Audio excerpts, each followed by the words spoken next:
Achieving a gorgeous grin from home isn't a total mystery with Bite Clear aligners. Just don't be surprised if all of your sleuthing friends start asking, "What's your secret?" Begin by ordering your at-home impression kit today for only $14.95.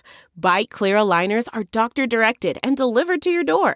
Treatment costs thousands less than braces. Plus, they offer flexible financing, accept eligible insurance, and you can pay with your HSA FSA. Get 80% off your impression kit when you use code WONDERY at Byte.com. That's BYTE.com. Start your confidence journey today with Byte. Acast powers the world's best podcasts. Here's a show that we recommend. What is The Briefing Room? It's a behind-the-scenes look at how the criminal justice system works and the lives of the people within that system. If you love true crime, well, these are the real people who do the job every day of making sure justice is served. Hi, I'm Detective Dave. I'm Detective Dan. Together, we have decades of experience in local law enforcement, a profession that we think is often misunderstood. So we're going to explore how to do it right, and we won't shy away from when it's done wrong. These are stories you'll hear nowhere else. Unique, frank, and unvarnished. From the team that brought you Small Town Dicks, this is The Briefing Room. Episode 1 drops on August 30th. We'll meet you in the briefing room. Acast helps creators launch, grow, and monetize their podcasts everywhere. Acast.com.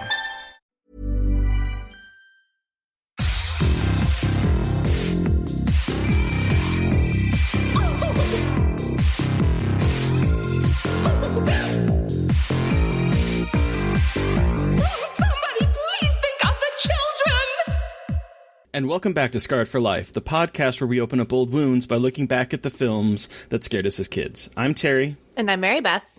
In each episode, our special guest brings with them a movie that traumatized them as a child.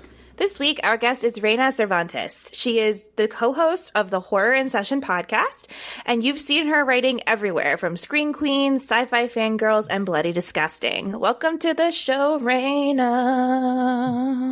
Hi, hello. How's it going? It's going fantastic. How about for you guys? I mean, it's a Monday. It's a Monday. You know? Yeah, like I said before we started recording, I'm like, I just learned it's a Monday, but I'm doing good. That PlayStation 5 and the playing Yakuza has got you all fucked up. Oh, I have lost all tracks of my days because of this damn device sitting on my shelf. But, you know, well worth it. Exactly. Yeah, I agree. 100%. So, Reyna, how did you get into horror? Well, that's a loaded question, but I'll try my best to answer it. I would say at around 7 years old, my mother, who's a giant horror fan herself, sat me down and she's like, "Hey, so I'm going to show you this tape that my mother showed me when I was like 7 years old. And it's a little movie called Halloween." So yeah, fun fact, that John Carpenter's Halloween was the first horror film I've ever seen. Wow. Yeah, kind of from there, I just got hooked and just needed more of it. Like, my grandmother used to take me to the theater all the time to see stuff like Blair Witch and Freddy vs. Jason when I was a kid. So it's just kind of something that's been kind of there since my childhood always. I love that it's like inherited. Like, your grandmother showed me this tape, now I must show you this tape. Like, that's so cool. I was waiting love for it that to, it's like a multi-generational thing. Bring out the ring tape or something. I like, now you're cursed. You know, spread it to your kids. Pretty much. To like your friends. I pretty much also made the promise to my mother that if I ever somehow have children, that I will show them that same VHS tape of Halloween when they are 7 years old. I love that. It's like a family heirloom. Pretty much. It's one of those hologram covers too that like it changes from like the jack-o'-lantern to Michael Myers' mask. It's wonderful. Oh, that is so cool. I love those lenticular. Yeah, you have to keep that forever. That is so cool. Yeah. So you still watch horror movies with your mom still, right? Yes.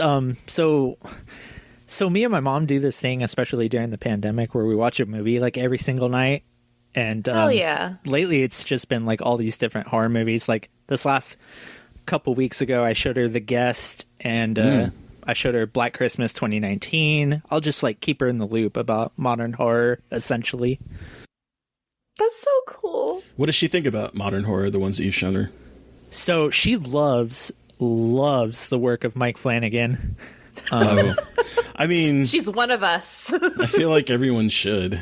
Yeah, she is definitely one of us. Like, we binged Hill House one week, and then we binged Bly Manor the next, and we binged the director's cut of Doctor Sleep. Like, that is the modern horror she is super into.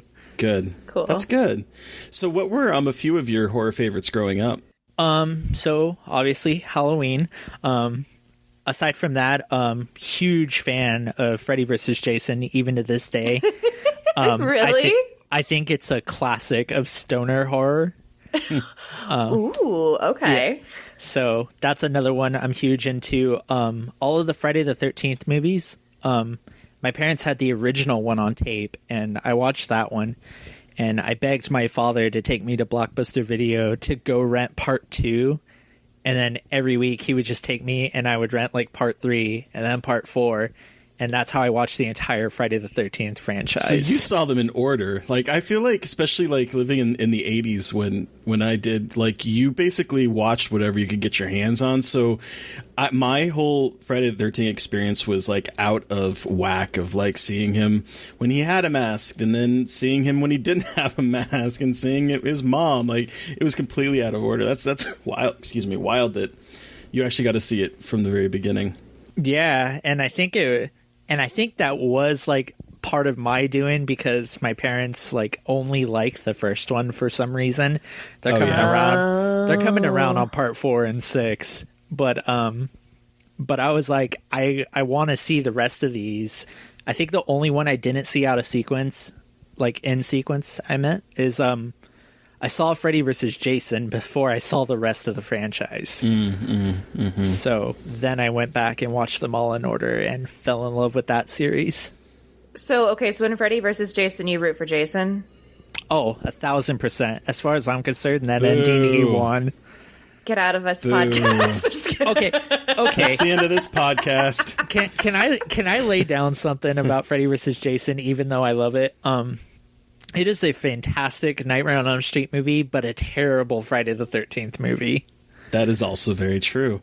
But I love that movie to death because it was kind of my springboard into horror. Huh. That's cool, though. You know what? I love it when people defend, like, because I do this with movies, like defending movies that people are like, ew, and you're like, no, I love them forever. You cannot pry this away from me. I will die on this hill. I'm probably projecting a little bit onto that statement, but I actually really like it, minus the use of faggot. I really like that movie, to be honest. You know, I also think I get Freddy vs. Jason and the Nightmare on Elm Street remake conflated in my head, and I don't know why, but I think of the two. I don't know why, but I feel like I get the two of them confused for some reason. And you want to tell me to get out of this podcast? I know, I've revealed my true shame.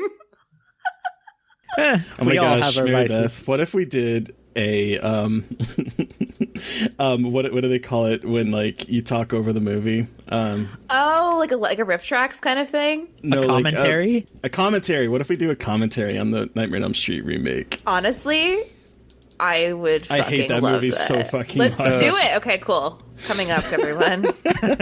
We should do that once a month. I love doing that shit. Anyway, Reyna. Oh, sorry, I'm just derailed. Sidetracked.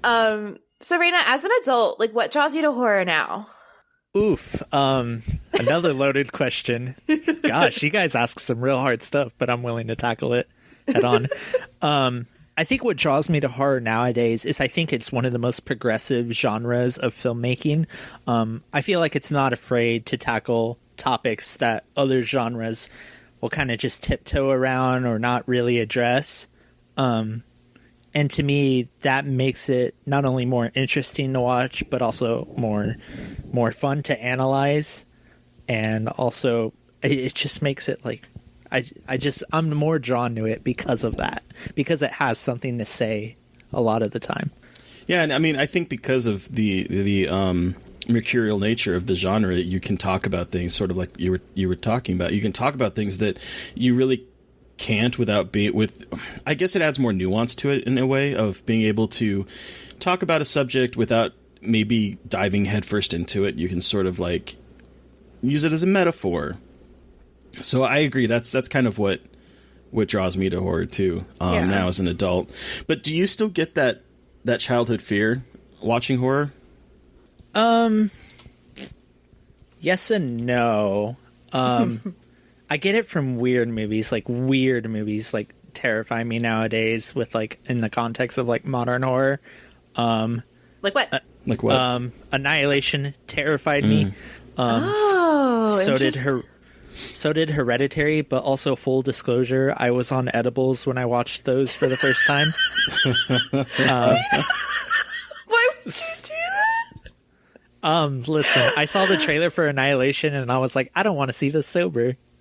I guess I understand that. And then you get to like the very existential parts of it. But Hereditary, I mean, I guess no one really knew what Hereditary was truly going to be when the trailers were out.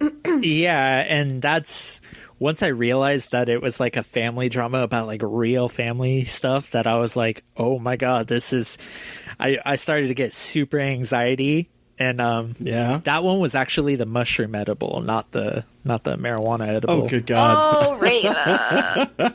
Yeah, so I can't imagine that. yeah, not a great experience. But that I would say is probably the closest I've come to like childhood fear of like, oh, I need to sleep with the light on tonight. And so, what are some of your favorite horror movies as an adult? Let's see. That's another loaded question. Gosh, you guys just keep whipping them out one after another. That's what we do. We're really just trying to make you think really hard. Yeah, so some of my favorite modern day horror movies, obviously Halloween 2018 is one of them. The Guest is another one. So, okay, quick aside. Do we consider The Guest a horror movie? Yeah. I do, yes. Okay. It is pretty much Halloween meets The Terminator. That's a really good way to put it. Yeah, okay. that's how I view it. I watched it recently with Steve, and he was like, that wasn't really a horror movie. He liked it, but he was like, that was not really a horror movie. I'm the wrong person to ask because like I just if I don't really care. So I just like that's true. So, like, it's one of those things where like I mean I don't get annoyed, but I think it's kind of silly when people, especially online, are like debating whether a movie is a horror movie or not. I'm like, well, if it's a horror movie to you, if it induces horror, like I think the whole premise behind The Guest is kind of horrific, really. Mm-hmm. Yeah, that's very true. I also feel like horror action movies are thought of as like Doom and Resident Evil, like very much like action with horror elements. A man with a gun shooting shit. But this feels more like horror with action elements. If you want another horror with action elements, Overlord. Love Overlord. Oh yeah, that one's good. So that's a good one. But I would say my favorite modern horror movies, I'm going to give you guys 4. Because I could like list them off all day. But my main 4 are Halloween, The Guest, Ready or Not, and Freaky. Yeah. I still need to see Freaky. I will not say anything spoilerish at all, but I will say it is one of the best slashers of the modern age. I actually concur with that. That's statement. what everyone's saying. When does it come to? When is it? When can 4th. I watch it? Next Friday. Oh, fuck yeah! Yep. Okay, cool. So I don't have to wait that very much longer. soon. But Cool. those 4 in particular are like those tick all the boxes for Reyna's list of like horror classics. Cool. Okay, so we talked about like your horror background, but how did you get started as a writer?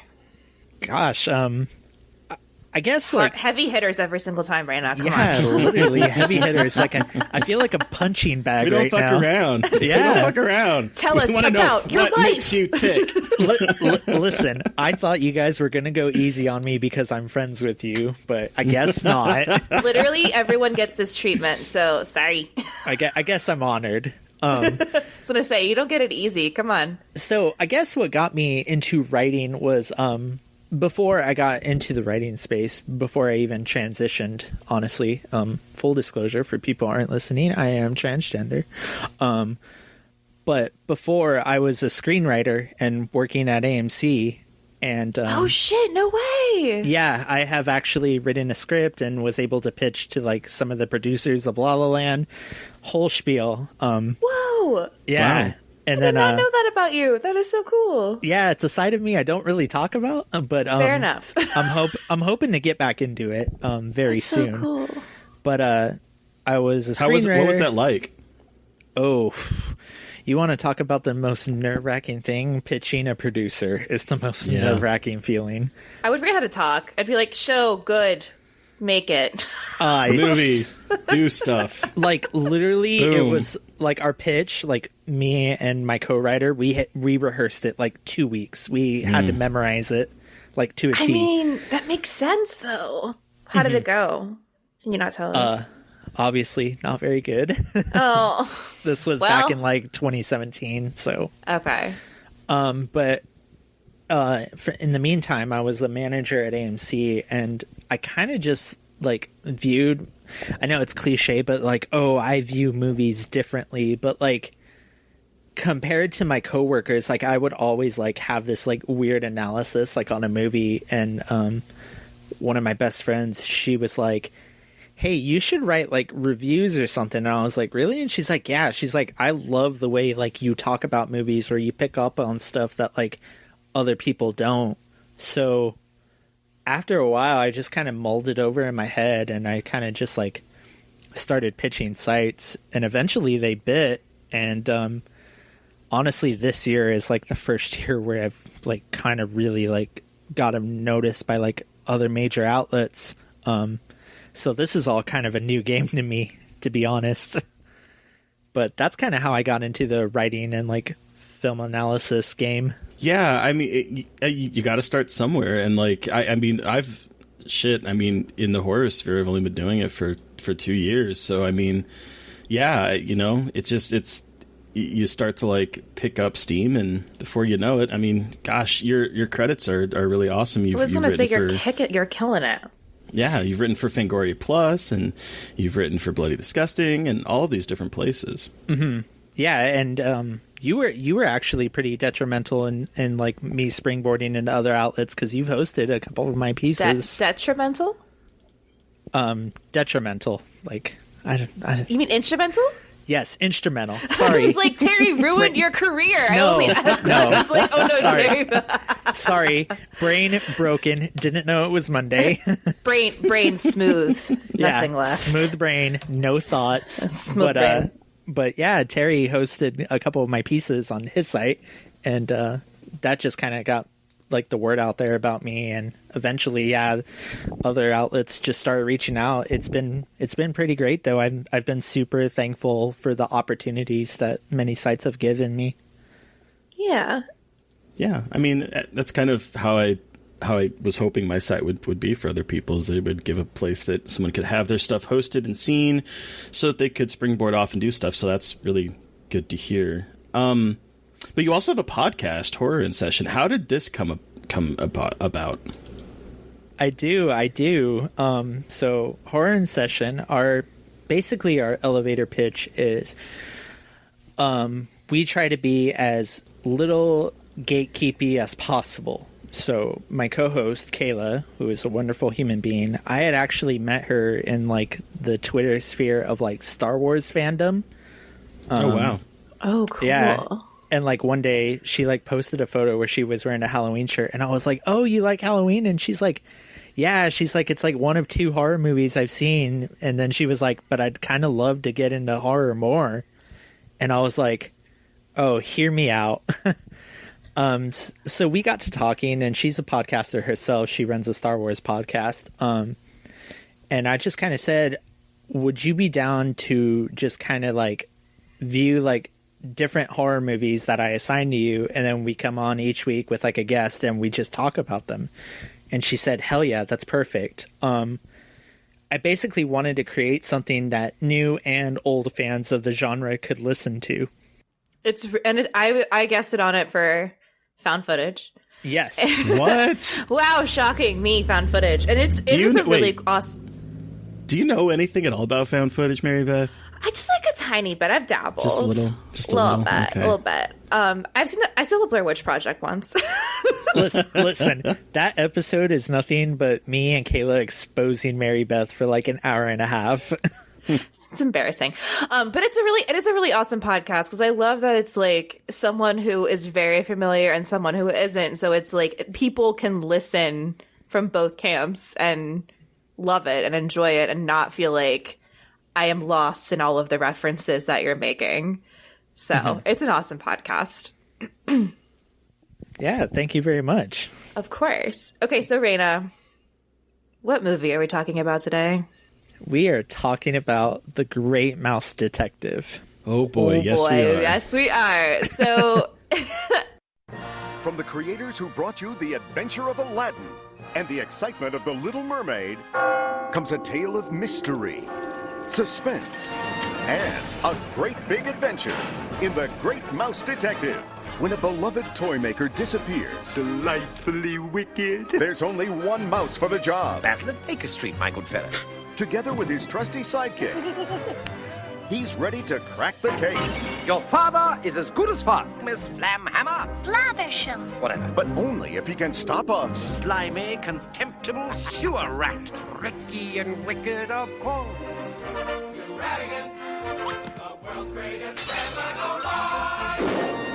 The clues are in. Basil on the case. The pressure is on. I'm right behind you, Basil. And the adventure is about to begin. To Buckingham Palace. Say cheese Smile, everyone. for the mouse who always gets his man. I thought I'd never find you. Elementary, my dear Dawson. The film Joel Siegel calls magic, and Siskel and Ebert give 2 thumbs up. Disney's animated classic, The Great Mouse Detective. Miss Flanchester. Flavisham. Whatever.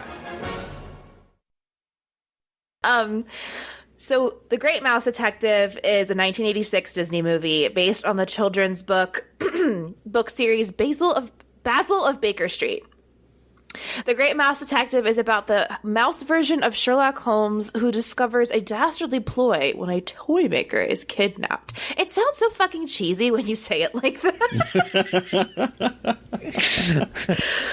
Okay, so Reyna, tell us the story of when you first saw this movie, what scared you about it, what were like the repercussions afterward. Paint us a beautiful, horrific picture. So I had seen this movie around the same time that I had seen Halloween, maybe like a year or two before, and this movie terrified me and Halloween didn't. Wow. Yeah. As a kid, I was scared of what I felt like were the dumbest things. But going back and watching this movie, this movie is terrifying from the jump. Like, it opens with a kidnapping scene. Yeah, and the whole scene feels structured like a horror movie. Mm-hmm. It really does. But so, Reyna, like, what about it scared you as a kid? Gosh, well, one, the movie as a whole, the art style is like very dark and grim, and everything's like shrouded in the shadows of like unknowingness. Going back to the opening scene alone, with it being structured like a horror movie, where she's like peeking out from the cabinet that she's hiding in. Oh. So what terrified me about this movie, honestly, like right from the jump, is the art style. It's very dark, grim. Everything's like hidden in the shadows, like of unknowingness. And then wrapping around back to the opening scene where she's like hiding in the cabinet and peeking out from the doors, witnessing this like kind of really violent kidnapping take place. It's just kind of like really like ingrained in my mind, and as a kid just absolutely terrified me. I love the scene. I love the way I noticed it really as an adult, how this scene is filmed, where you have like this sort of serene scene happening where the dad's giving his daughter a birthday gift, and then it's outside, it's kind of stormy, and there's like a peg leg bat like shalumping through the street, and he has his giggle that's like maniacal at the same time as like as being like, it's almost silly, but at the same time maniacal. But then you have like the rattling doorknob, the banging door, hiding the daughter, the windows bursting open, and the screen is filled with this bat. It's like it's so well structured, and like you talked about, it's a very violent kidnapping, but it's all done in shadows. Like everything is you see it from her perspective, but you just see the shadows on the wall of like the bat grabbing him, and it's very horrific. It is. And I think that's what half of the stuff that I find horrific in this movie is like the fear of the unknown. Like what I'm not seeing is terrifying me more than what I'm actually seeing. I mean, that makes sense, and I think the movie does capitalize that on that a lot. With like a lot of the violence is always done in shadow, so you're just either seeing the kind of beginning of it, or you're seeing everything play out as like as a shadow on the wall. Like it was just like so much trying to be a kids movie when it's like it was trying to be an adult movie, but like for kids. You know what I mean? Like. There's at one point there's a bar fight where people are throwing knives at each other and like beating each other up and drinking and like getting wasted. Our hero gets a gun shot at him. Oh yeah, that's right. There's a gun. Yeah. Like it's definitely like almost not a kids movie. Yeah, like, it's only because they're mice. I feel like. Yeah.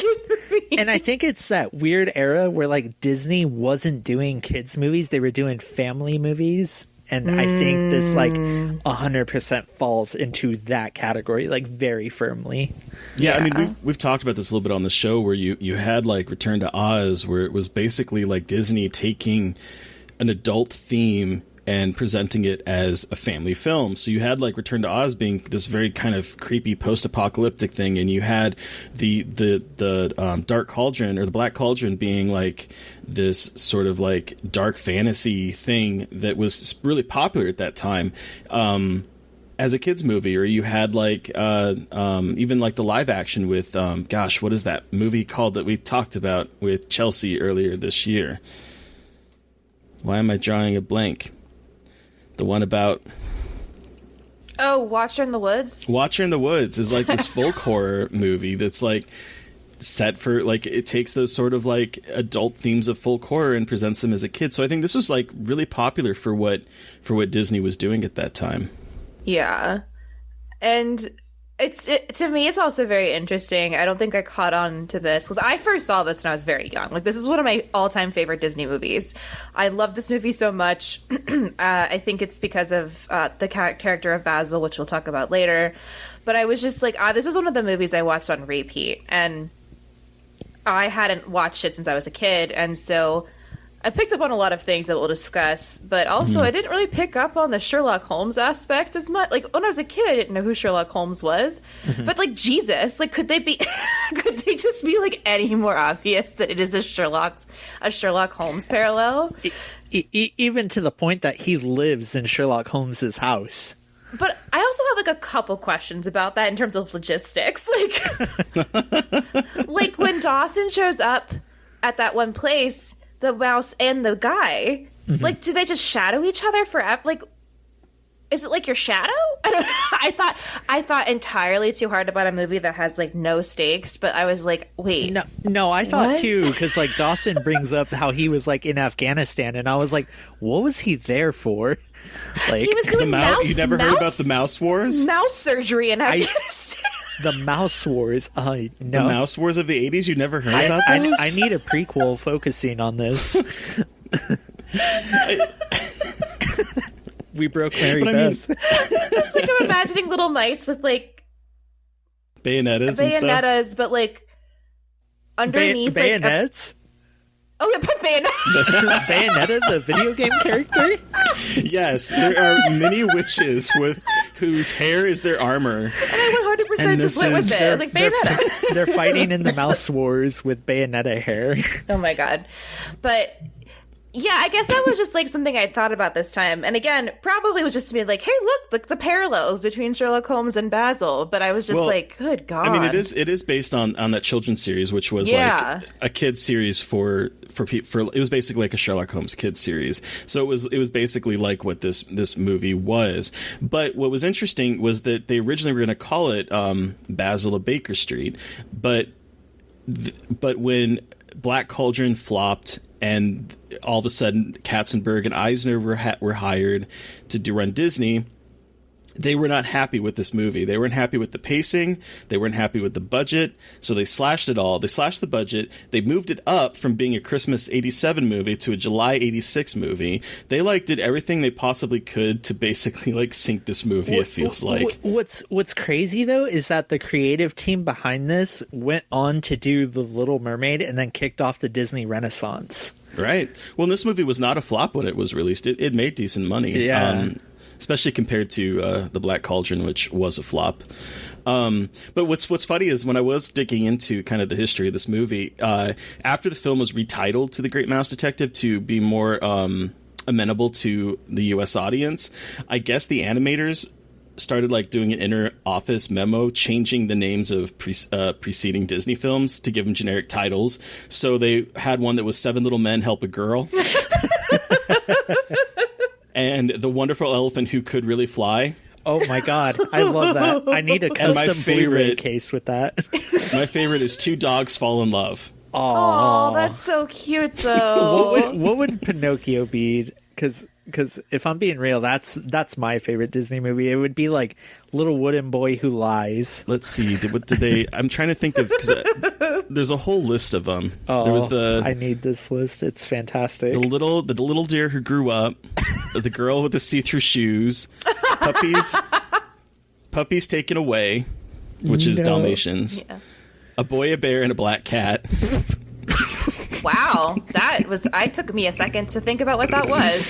Yeah, those are the ones that are on the Wikipedia page. But yeah, so like this was almost like the little movie that could, which is very interesting to me. But Terry, what were you gonna say? I was just, how old were you? Did you say how old you were when you saw this movie? I want to say I was either 5 or 6 years old. I was very young.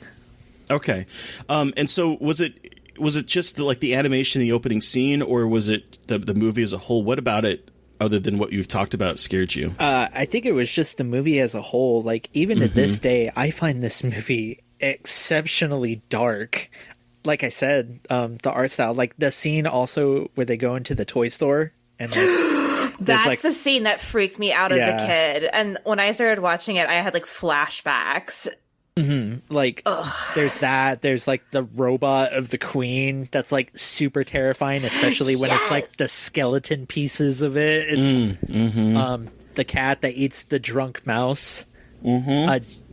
Another scene that's done in shadow, that whole shadow thing. Yeah, you're basically seeing, and it's left up to your imagination to see. Oh God, what just happened? Yeah, so that's what to me is like, oh, the opening scene's terrifying because of that, and then like you watch it and you're like, oh no, they do that the entire movie. That's exceptionally horrifying.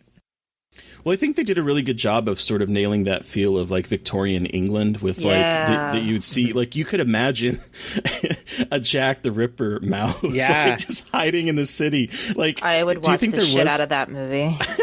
They could have done a sequel where Basil hunts down a Jack the Ripper mouse. That would have been. I'm thinking about it now. I love this. We'll pitch it to Disney. There you go. Disney, so hear me out. So when you watched the movie, it scared you. Did it scare you after you saw the movie? You know, some movies kind of linger, or what, was it just one of those as you were watching it type things? I think this was like more of like it terrified me as I watched it, and as a kid I kind of strayed away from it. But then every time that I would attempt to rewatch it, I'd be like, "Oh yeah, no, I'm like afraid to even like watch this movie." Like I give myself chills as I'm watching it. A cursed videotape almost. Yeah. I think it was. My mother said when I was a kid that she would open the cabinet and I would see the movie sitting in there and I would run. Yeah, she said the only 2 movies that ever did that with were like Great Mouse Detective and Batman Returns. The range. Yeah, so you know, like I said, I was scared of dumb things as a kid. No, but like it is so fascinating about what scares us as kids and what doesn't. Like a lot of these animated movies scared us, but like I don't know. It is just like fascinating to see like how certain things scare us as kids, and they like really activate our imaginations, while other things are like, because I feel like animation really taps into like a part of a young brain where it's like, oh shit, anything can happen. At least that's like my kind of experience in thinking about that. So it's like realizing things that you could never really think of and putting it in front of you. And I think that's what it was, is that while I was watching it, I was scaring myself. Like I was making it out like it was scarier than it actually was. I was like, oh no, like these mice are dying. There's this violent bat beating the hell out of somebody and kidnapping them. Look, as someone who saw Watership Down and threw up, I get it. Oh, man. I watched Watership Down and threw up. It was awful. That movie is terrible. It scared me shitless. Anyway. I also think, though, that there's something about animation where I think, especially if you are a kid and you've grown up watching animation, it's sort of like disarms you when movies are scary, because you go in expecting one thing, and then when the movie is not that, because it does include these kind of horrific scenes, or the way it's designed, or the way it's animated, I think that it can kind of disarm you into being, oh gosh, I was not expecting it to be this way, and then because of that, you're off kilter the rest of the viewing experience. Yeah, I think that's right on the money with me, because before this, I was super into Disney animated movies as a kid. My two favorites were always Pinocchio and The Little Mermaid. And then my mom would just keep buying me Disney tapes as a young child. And then this one, out of nowhere, it like threw me for a loop, I think, as a child. Yeah. Well, it's also like very queer. It is. Put a pin in that okay. For 1 second. Okay, cool. So you were talking about, Mary Beth, the toy room scene being scary. Is that what you remember about this movie the most, or what? Yeah. So what I remember about this movie the most was the introduction to Basil when like he comes into his house for the first time. And again, we'll talk about that later. And then I also remember the toy scene, because I remember being so freaked out by the really tall dolls. But then also I think it's like at the very end of that scene where there's a dog going, "Mama, Mama," over and over again. And that particularly freaked me out. And that and all of them coming to life and moving at the same time. Oh my. Like, I wanted to touch upon the whole mama scene where like it's like the carriage that's like being rocked and she looks in and it's the bat and he like grabs her. Yes. It just like, I mean, speaking of just like being children and watching it, it takes that like world of a toy store and makes it absolutely a house of horrors, especially because they're in like the human toy store, not the mouse toy store. Yeah. And so it's like everything is huge. And so everything is like put on this ridiculous scale, and it seems so terrifying. Like, oh, that doll is so much bigger than a mouse. So it's absolutely like, holy shit, that's awful. And like everything is just very big and very and that again, to the animation style, shadowy. And again, toy stores are thought of like as these bright colors, bright places. And this one was dark and awful, and then all of the soldiers without their uniforms were very disarming, and it was just like, it took everything that you love about a toy store as a kid and made it like perverse almost. You know, I was just starting to think as you were talking about this that this movie does a really good thing with sense of scale. Yes. Where, because like the two scenes that are sticking in my mind, one you just talked about is when the bat lunges out of the crib and his face again fills the screen. He does it there. He does in the beginning when he's breaking through the glass. Yes. Like all of a sudden he is larger than life. He is screen fillingly big, even though he's such a small creature. And the movie plays with that very well. And they do that a lot with Ratigan too, which we'll talk a lot about Ratigan. But like they do, like, scale is such a big part of the fear in this movie, I think. At least from like my experience watching it. Even as going into the climax with the tower and all the gears are ginormous, and it's like the idea of like the small thing, it does a really good job of putting you in the shoes of these small rodents and then seeing what the big world around them is actually can do to them. Terry, how old were you when you saw this movie? So, gosh, when did this come out? 86. So I saw it when it came out on VHS. So I probably was like 6 or 7 when I saw it, is what I'm guessing. Okay. What did you think of it? Did you have any like memories of it, or was it just like another animated movie you saw as a kid?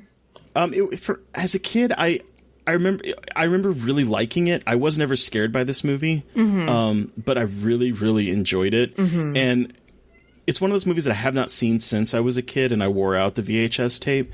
But like watching it again as an adult, a lot of things started coming back to me. Like I remember always wanting to have a fresh cheese crumpet. Oh my God. All I could think about was like how much I wanted a cheddar bay biscuit from Red Lobster, because that's like the equivalent in my head of like those crumpets or Well, and I also wonder if I might have been insufferable as a kid, because I would get lines from movies in my head and I would find ways to bring them up in conversation.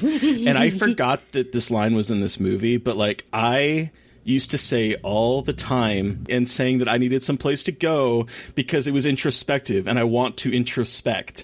Like that line for some reason was like something that I would shout all the time and be like, I'm going to go to my room because it's introspective and I want to introspect. I had no fucking idea what those words meant. My God. But it sounded fancy and it sounded smart. So little Terry was just running around saying that fucking line. I love it. And I also I love it. realized that I probably should have known that I was gay after watching this movie, because I would sing. Sorry, this is the movie. Well, I remember I would be in my room and I knew all the words and all the lyrics to Let Me Be Good to You, and I would be running around singing this song, not knowing one iota of what it was about, but I would be singing this song. Okay, so now that you brought it up, we should talk about that scene. But the fact that you as a child knew every single word, that's amazing. Well, I kind of wonder if Miss Kitty was my first diva love. Is she your first drag queen love? I mean, she's not a drag queen, obviously. But for those of you who haven't seen The Great Mouse Detective, there is a scene in a seedy-ass bar where there is a burlesque performance with a very beautiful white mouse singing a song about how sad the lower, like, working class people are and how she wants to be good to them. And she takes off her clothes and has boobs and an ass and is wearing like a corset and a garter belt and is like shaking her ass around. And she's got two women next to her that are like can-can dancers. And it is just like, this is the scene that I always think about when I think of this movie, though, because it's just like, it's absolutely baffling. Well, and here are some choice lyrics. Hey, fellas, the time is right. Get ready. Tonight's the night. Boys, what you're hoping for will come true. Let me be good to you. Hello. Oh, no. Like, I mean, it's just like, So dream on and drink your beer. Get cozy. Your baby's here. You won't be misunderstood. Let me be good to you. I mean, I'm gonna put that as my Grindr bio. There you go. But like, that's the thing about it, is just like some of the things you can kind of like, okay, whatever, it's a kids movie, like they'll go over their head a little bit. But this is like straight up like men wrote this song and drew this character, and we're like, yeah, okay, we'll have a burlesque mouse. And she's drawn shapely too. Like she's got curves and titties. Yeah, it's super baffling. It's so bizarre. And then and I was doing like research on it, and I think I sent it to you, where their justification for like getting away with that was like, she can't be sexy because she is a mouse. But like the entire movie is basically like, people, but with like as mice. Like it's not like they're running around on all fours and not dressing up like people. They're like humanoid. It's unsettling because you're almost like, oh, this is like kind of a sexy scene, but it's also a mouse in a seedy like pub that's inside of a barrel. Yes, it's just like, it's so weirdly horny. And yes, this whole scene in the bar is like so adult to me, because it's like they walk in and everyone's got like a knife or they're gambling and they're all drinking and, you know, whatever. And then he gets drugged and the bar fight breaks out. There's a burlesque performance. Basil gets shot at like with a gun. Yeah, also tiny mouse guns. Yeah, tiny mouse guns exist in this universe. How else are they going to fight the mouse war of the 80s? Well, and also, like, Bayonetta gave them the mouse guns. But, like, even thinking about the scale, again, like, they spend a lot of time, like, showing you the whole bar, like, in absolute chaos. Like, more than I would expect for a kid's movie. Like, it's just a full-on bar brawl. It is just... It's one of the standout moments of the movie. It really is. It's such a weird choice. Like, it just seems like their animators were like, let's just put a little something in for the adults. But instead of a little something, it's like a huge set piece. I think it really sells the idea that the world that they're in is like a living, breathing world. True. That's true, because they do kind of establish that, like, class dynamic with the mice, which is really interesting. And, like, it does reflect, I think, like, you know, the people that work on docks and are, like, our working class people and the kind of bars they might frequent. Because rather than be like, oh, one or two locations where the set pieces take, it's like, we're going to take you to the bar where the boots on the ground type mice are. Yeah. Getting drunk and watching dancers. Okay, so can we talk about Radigan, please? Oh my god, my muscle daddy. Just, like, I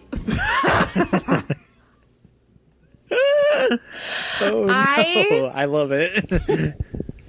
Okay, first of all, just like to start off, Vincent Price is the voice of Radigan. I did not know that until yesterday or the day before.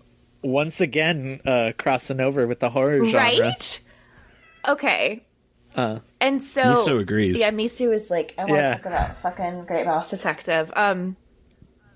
He is... Tag me in, Mom. I'm ready. Like, someone else talk. I can't even make words right now about Radigan.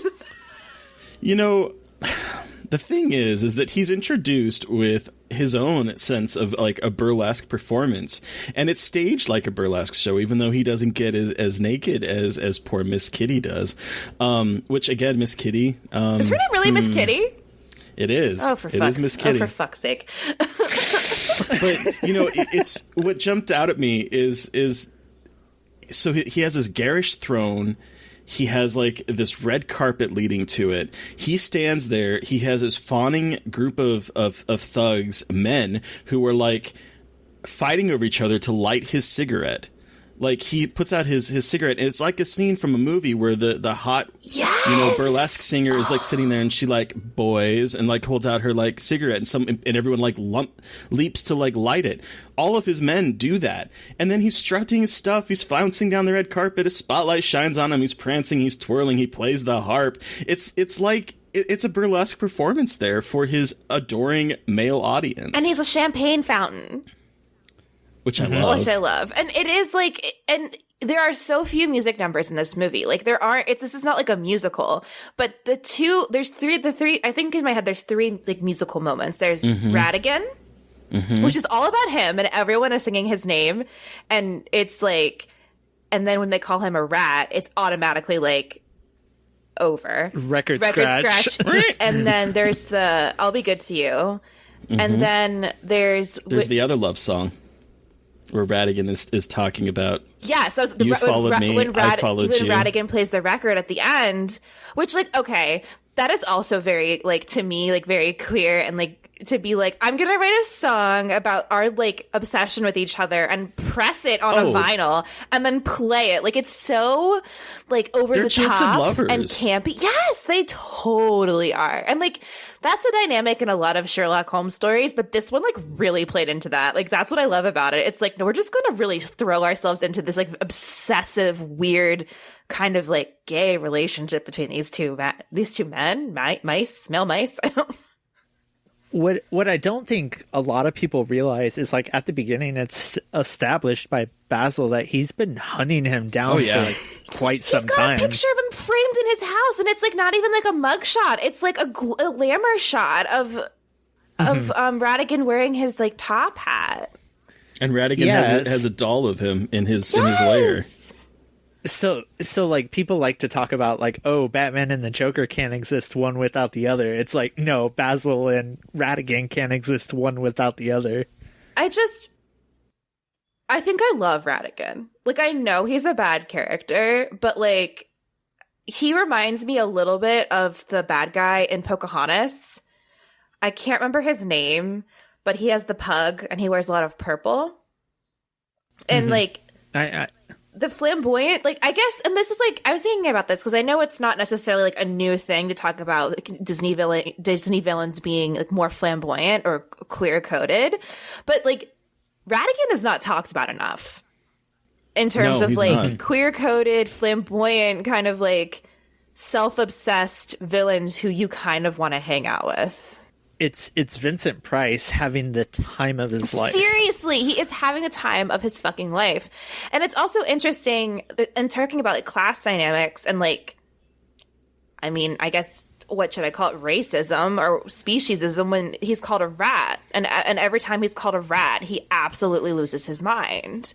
Like his true identity, like he will not identify with his... It's like a slur. Yes, exactly. Almost. And like, but then at the very end, when they have that really epic fight at the clock tower, he turns into what he hates. Like he becomes a terrifying rat, in scare quotes. Like he has the claws, his suit rips, like he just, his eyes turn, I think he goes running on all fours. Yes, his eyes turn red and yellow. Like he just completely loses like this idea of class that he has like worked so hard to establish for himself, and loses control and taps into, like, I say animalistic if he's not an animal, but really it is an animalistic side.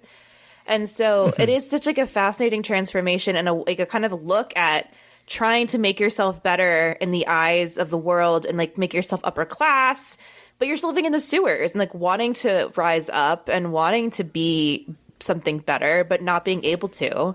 I thought way too hard about Ratigan. I love him. I think he is like real cool anyway. I mean, he has a delicious cat. I love his cat. Ratigan sucks. I know. I'm just saying, like, he's more fascinating to me than I ever remembered. That part where he just rings the bell and the cat comes and like eats that mouse that called him a rat. And he's so in love with his cat. The cat's got a bow. And she's like a fancy cat too. Like she's like a fluffy, chubby, like happy cat. She's such a gay man's cat. Very prim and proper. She's such a gay man's cat, I'm telling you. She is a gay man's cat, and I love it. And then, talking about, like, Basil and Ratigan, so let's talk about Basil. Okay, this is where I fangirl out. To me, Basil is, like, one of the greatest, like, Disney protagonists, like, ever. Okay, tell us more, I absolutely love him. I think he is a deconstruction of, like, toxic masculinity. Like, sure, he puts on like this hard exterior, but he's empathetic when he needs to be. Like he shows a soft side. Like he takes on this job to look for this girl's father when, like, very adamantly at first he's like, no, get out of here. But then he sees like the way it's affecting her and he breaks down and he's like, you know what? I'll do this, like, just for you. Like, I don't care. To me, that's a very interesting dynamic he has. Well, I was just going to add on to that it also, I love it's a comedic scene, but it's the moment where he's like, okay, we've taken this case and we're going to go, but you, little girl, are going to stay here. And in the next scene, she's pushing open the little hole with him, and it's like this little funny like he can't say no to her. But also, there's a really sweet dynamic between him and Dawson, and I know that's supposed to mirror the relationship between Sherlock and Watson. But they're genuinely friends. They are, and that they just met. But there's this like really maybe more. But there's this like really sweet friendship between them. Like they burst in, and he's very much like, "Oh, hi, what's up? Like, let's do an experiment. Like, here, hold this gun for me." And at the very end, when Dawson's about to leave, he's like, "You're my associate." And again, you know, lovers, but also I think there is this like genuine friendship that blossoms really quickly between them. And I think it's really an interesting contrast to the hatred that him and Ratigan share. And there's this like instant click of friendship with him and Dawson. And no matter the situations that Basil gets him and his company in, at the end of the day, like, he may seem like he's brash, but he's got a genuine, like, good head on his shoulders. Yeah. I mean, obviously, he's supposed to be Sherlock Holmes, and that's the entire, like, elevator pitch of that character, but, like, it genuinely comes across as that way throughout the course of the movie. Yeah. I think, for one thing, I think Basil has a daddy fetish. Because I honestly think that Basil and Ratigan were lovers before this happened, and theirs was a very like antagonistic, trying to one-upsmanship kind of romance, as a lot of unfortunately gay people on Twitter seem to be. I think this was like about two petty gay boys trying to outshine each other. It's like gay social media before it existed, but like. I think that they have that sort of like that impress each other and one-upmanship, and it's by vanquishing this and finally getting this evil X out of his life that he is able to see the daddy standing in front of him, and that is Dawson. This is a great reading. I would like to read a whole art. I'm going to keep telling you to pitch these articles until you do, because like I love this take on this movie so much. Because like at the very end of the movie, and this is what really kind of popped into my mind, it's like Dawson says, "Perhaps I best find my own living quarters." He says a living quarters. And then all of a sudden, like, Basil's like, well, what if you stay with us? What if you stay here with me? And then the epilogue is, from that time on, we were a close team. And over the years, we had many cases together. And he's talking about how he always looked fondly back at this case because it was his introduction to Basil of Baker Street, the love of his life. That last part added by me. But I think it's implied. I think it's headcanon now. I mean, for sure. But like also, yeah, it's about the case, but it's definitely the meeting for the first time. It's their meet cute. Mm-hmm. Mm-hmm. After Basil's gotten out of a horrible relationship. Guys, this is the best fucking reading of this movie. Also, just like to add in, I was definitely sexually attracted to Basil the Mouse. Oh, me too. 100%. I'm glad we're all on the same page here. We're all in agreement. I think he joins the ranks of Robin Hood and Justin the Rat. It's really weird that Disney was able to make many sexy animal characters. It's weird. Well, just look at Miss Kitty. Miss Kitty. No, I'm kidding. I mean, yeah. That was probably more intentional than like, oh, the kids are going to fall in love with Basil. I think it was his accent and also just like his swag. I love just how brash he is. Like the way he goes like, he doesn't yell Eureka, but like when he figures out something and he just like screams it to the sky, it's like, I love it so much. He just like has this energy that I vibe with, I think. I'll tell you, the moment that still even did it for me is when he enters the burlesque house and he's dressed up as like, I don't know, a dock worker, and the way he like enters the room talking about his energy, just sort of opens the door and he's standing there with like this look, this suave look, and his eyes are just like that kind of like sultry, like, yeah, I'm here, let's see some Miss Kitty. This is probably the most anyone has discussed Basil as a sex object, and you know what, I'm here for it. I genuinely wonder how they're gonna do the live action version. Oh my god! Wait, wait, what? Yes. I forgot about this. Reyna and I were talking about this on Twitter, and I totally. Are you kidding me? They're making a live action or a animated like CGI one? Apparently, it's in production. I'm so mad because it's just. Wow. Live action burlesque mouse. But like the movie is not that long either. So like if you cut out that scene, you're cutting out a very good portion of the movie. And so like also Vincent Price isn't going to be Radigan, which is like very disappointing because I just don't know who they could get. So I don't know. I think it's going to be a mess. Yeah. I think as with most of those live action adaptations, it's like what this just like. Well, especially because, like, this one, like, Lion King, they're actually animals. Like, in Jungle Book, they're actually animals. But in The Great Mouse Detective, they're basically people. It's not like they're animals, like, running around on all fours. Like, it is a mouse and mice dressed up as humans. Like, it's not as easy to me, I think, to, like, have that disconnect. The only thing that I could think that they could even possibly do is like if they do like Dumbo and like heavily alter the story so where it's almost its own thing. Ew! Don't. I can't see them doing it any other way. Yeah. But yeah, I would not be on board with that. I also forgot about live action Dumbo. Jesus, I've not seen the live action Dumbo. It's not horrible. It's not great either. It's like Colin Farrell plays a sexy one-armed clown. I'm not making that up. No, I know. It's just like a funny, like a sexy one-armed clown, like such a specific thing. I don't know. It's just amazing. I was putting up the poster at AMC because I did marketing there, and like I saw Colin Farrell and he's wearing the clown makeup, and I'm like, oh no, he's still hot, even with the clown makeup on. Yeah. Oh my god. But Sorry for that tangent. No, it's very good. We're all about One other tangents. thing that is like traditionally Disney in this movie, though, is the cat and dog debate. Okay, thank you so okay. much for bringing this up, because I was thinking the same thing. I was like, where did this start? Like, who decided that cats and dogs were like mortal enemies? Well, and that dogs equal good, loyal, and dumb, and cats are smart, diabolical, and evil. I mean, Probably Tom and Jerry. Oh yeah, because the two cats I have, dumb.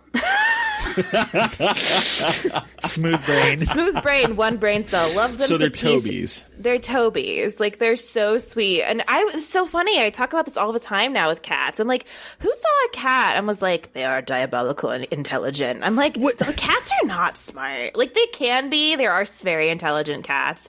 But it's just funny that... But was Disney biased towards dogs because they did stuff like the Aristocats? They gave cats their own movie. True. I mean, yeah, but like, I think in the history of Disney movies, I mean, you have like Lady and the Tramp, where the Siamese cats are little hellions, and that's a whole other. That's a whole other like barrel of worms that I don't want to really dive into. But you have that. I mean, you have like you have 101 Dalmatians, where it's like, it's a movie about dogs. Like, it seems to be that like a lot of times the cats are associated with evil, and in this case, she's big, fat, and she eats mice. I mean, like, she just like is this ultimate eating machine. She tries to eat a bat at one point. Like, she's just like, she's evil. And then you have like Toby that's like solving the case and is the only reason they actually get anywhere, because he can sniff a very things. good boy. He is a very good boy. So I feel like there's even a movie called Cats versus Dogs. Have you ever seen that movie? It is so dumb, and I'm obsessed with it. Is it the one where Tobey Maguire voiced the beagle? Yes. I actually kind of really liked that movie when I saw it. Actually, I love Elizabeth Perkins. Okay, good. I'm glad we're on the same page of being like, actually, that movie's kind of cool. But I feel like it's like a deeply ingrained thing. I feel like, because I like, even in like literature and stuff, it's dogs are so loyal. They're like more, because cats, like, as dumb as they can be, like, they're a little bit more aloof than dogs. Like, dogs are, I think, a little bit more like bred / like able to be helpful animals and help hunt and have these. Oh, my dogs are stupid. Oh yes, they run into walls and everything. This is just saying like the assumption from like in history, not now. But I feel like they had more of a human animal bond. Like, we'll go out and hunt together and like be in the mud.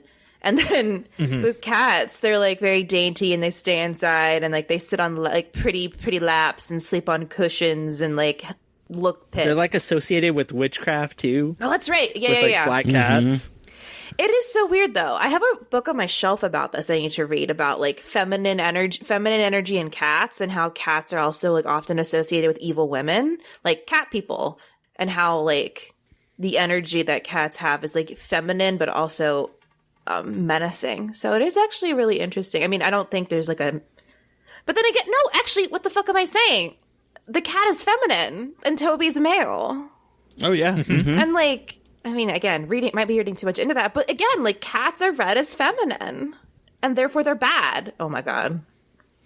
There's a story right there. Guys, we have, like, six different lines of inquiry that, like, no one would ever think about. And we just need to write a book now about the greatest. Which is crazy, because I feel like this movie is, like, kind of underseen in, like, for, like, modern Disney people. I would agree. I don't think people talk about it that much. I think it kind of gets lumped in with like the Black Cauldron, where it was, these are the two movies that from the 80s that no one remembers, because it's like front loaded and end loaded with like Little Mermaid at the end, and at the beginning it's like Fox and the Hound, which was one of the biggest like selling Disney movies at the time. Yeah. But there's one character that we haven't even talked about, and I think she is the most precious, and that is Mrs. Judson. Oh my God, I love her. The most put upon member of this poor little family. Her poor pillows getting shot by the gun. My pillows. Now that I think about it, there are a lot of guns in this movie. There really are. Like, more than I would expect. A lot of mouse guns. Mouse gun. Exactly. Who is manufacturing these mouse guns? They're leftover from the Mouse Wars. The great Mouse Wars of the 1980s that Bayonetta fought in. Oh My God. But I do love her as a character too. She's almost like the anchor that keeps Basil down to earth. Mm-hmm. Just from like flying off the deep end. Yeah, and like in the Sherlock Holmes, he has a housekeeper all the time, and she's always like the most level-headed person that like puts him in his place and is like, you need to fucking eat, you need to stop doing this, you need to stop doing that. And it is kind of, I wish she had more of a part in it a little bit. Yeah. Because she seems like a very interesting, fun. I wanted to know more about her as an Exactly. adult. I don't think I cared as a kid, except that I really wanted her cheese crumpets. But, and that's not a euphemism.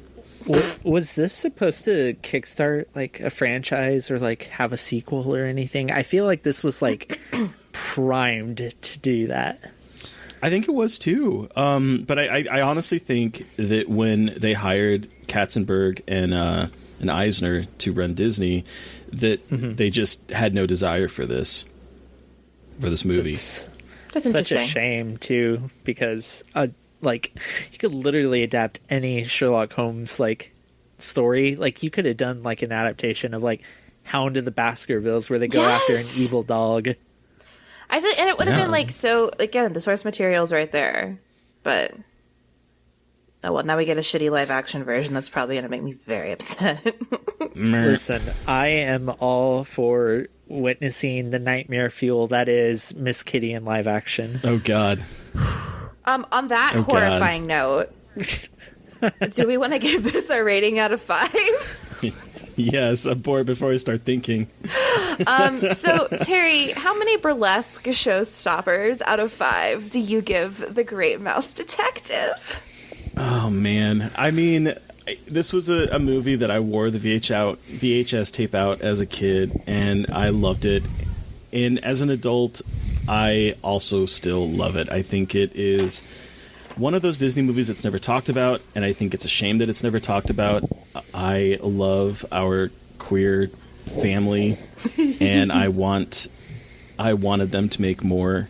I think this movie is fantastic. I think I would probably give it, I think 4.5 burlesque showstoppers out of 5 for me. What about you, Mary Beth? I think I'm the same way. 4.5 burlesque showstoppers. I think it is a campy masterpiece that I had never thought of, and it's just so enjoyable and silly, but also scary, and it has like this combination of genres that is so fascinating. It's beautiful to look at, and it just, the characters are so much fun, especially Basil and Ratigan, and it's just like the way that everyone is just hamming up these performances is just, it feels like they're having fun, so you have fun, and it just makes it such an enjoyably strange experience. And I like it even more now as an adult than I did as a kid, I think. I think I have like a deeper appreciation for what it's doing. Even if it wasn't intentional, I don't care what they say. Like, this is such a cool text to look at. And I like want to delve into like, I started doing research on like 1897 and the Jubilee, but it's just like a fascinating way to look at also like British history and imperialism. Anyway, so that's my spiel about that. Reyna, how many burlesque showstoppers out of 5 do you give this movie? You have the final word. So, despite this movie basically terrifying me as a child and almost refusing to watch it up until well I was into my adulthood, I do find this movie to be one of the best Disney animated movies out there. I also have to give it credit where credit is due, that if it wasn't for this movie and the creative team behind it, I don't think we would have gotten stuff like the Disney Renaissance. I mean, Disney was pretty much ready to shut down that animation studio until The Little Mermaid came along from the same team. That also being said, I do think it is also the best Sherlock Holmes adaptation. Don't come at me. I'll take that. I'll accept it. Yeah. Like, for sure, my favorite Sherlock Holmes adaptation. I would give this like a 4 out of 5. Cool. Easy. Well, thank you so much, Reyna, for joining us to talk about The Great Mouse Detective. Where can our listeners find you, and what do you have coming up you'd like to share? So you can find me on Twitter and Instagram at JFC Doomblade. I have work published pretty regularly on ScreenQueens.com, SciFiFangirls.com, and BloodyDisgusting.com. You can also find my podcast at Horror in Session, where we post episodes weekly, and we have a very exciting December slate coming up for everyone that's listening. Hell yeah. Awesome. So, listeners, you have heard from us, but we want to hear from you. What was your experience with the Great Mouse Detective? Were you sexually attracted to Basil? Let us know. You can send us an email at scarredforlifepodcast@gmail.com, or you can reach out to us directly on Twitter. I am at MB McAndrews. And I'm at Gailey Dreadful. And of course, don't forget to follow the podcast on Twitter at Scarred Podcast. And please don't forget to review, rate, and subscribe. Thank you to Steve Barnold for our artwork. Thank you to Sean Keller for our music. Thank you to everyone for listening. Please stay safe out there, but most importantly, stay creepy. And until next time. Oh, won't somebody please think of the children?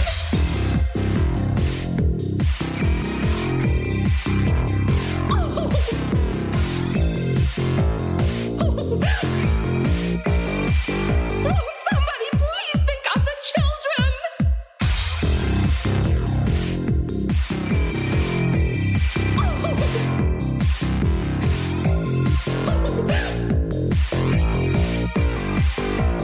Somebody please think of the children!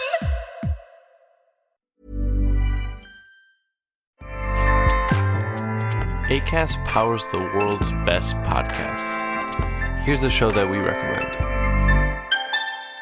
What is the briefing room? It's a behind-the-scenes look at how the criminal justice system works and the lives of the people within that system. If you love true crime, well, these are the real people who do the job every day of making sure justice is served.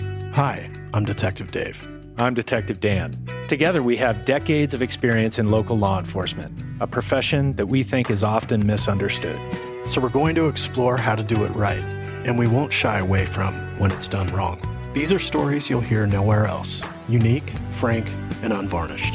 From the team that brought you Small Town Dicks, this is The Briefing Room.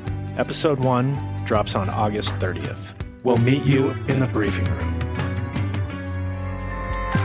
Acast helps creators launch, grow, and monetize their podcasts everywhere. Acast.com.